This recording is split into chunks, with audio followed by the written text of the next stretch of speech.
মাননীয় মুখ্যমন্ত্রী মুখ দিয়ে জগন্নাথকে ভগন্নাথ বলে দিন, এই নিয়ে এত চর্চা করার কি আছে রে ভাই? রত্নবেদির ওপর ভগবান জগন্নাথ। আরে ভাই, মানুষের স্লিপ অফ টাং হয় না? মোদিজির হয় নাই? রাহুল গান্ধীর কথা তো বাদ দিলাম, কতজন হয়েছে এরকম? এইটুকু নিয়ে এত চর্চা করার কি আছে? হাসাহাসি অনেক ট্রোল করছে ভাই একে নিয়ে। ভাই মাননীয় মুখ্যমন্ত্রী বলে আমাদের ওয়েস্ট বেঙ্গলের, ইয়ার কি লয়? হ্যাঁ, কি বলেছে? ভগবান জগন্নাথকে ভগন্নাথ বলে ফেলেছে, দুটোকে মিক্স করে ফেলেছে, এইটুকুই যা। এটা নিয়ে এত চর্চা, মানে আর কোনো বিষয় নাই আমাদের ওয়েস্ট বেঙ্গলে, আর কোনো বিষয় নাই। Take it positively. দেখো, আমাদের এখন দুখানা জগন্নাথ মন্দির, একটা হচ্ছে দীঘার জগন্নাথ মন্দির যেটা নতুন হলো, আর একটা হলো পুরীর যেটা বহুত পুরনো।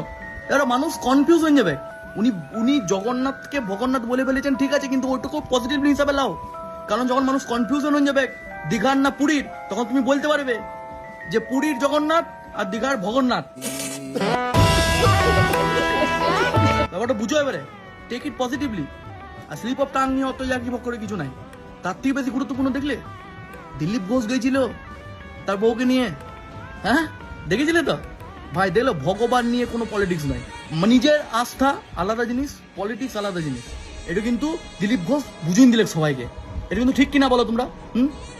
বাট শেষে আমি একটা কথা বলতে চাই ভাই, বিয়ের পর মানুষ বদলে যায়, পাল্টান যায় ভাই, বিয়ের পর পাল্টান যায়। पार्टी बदल लिया साला।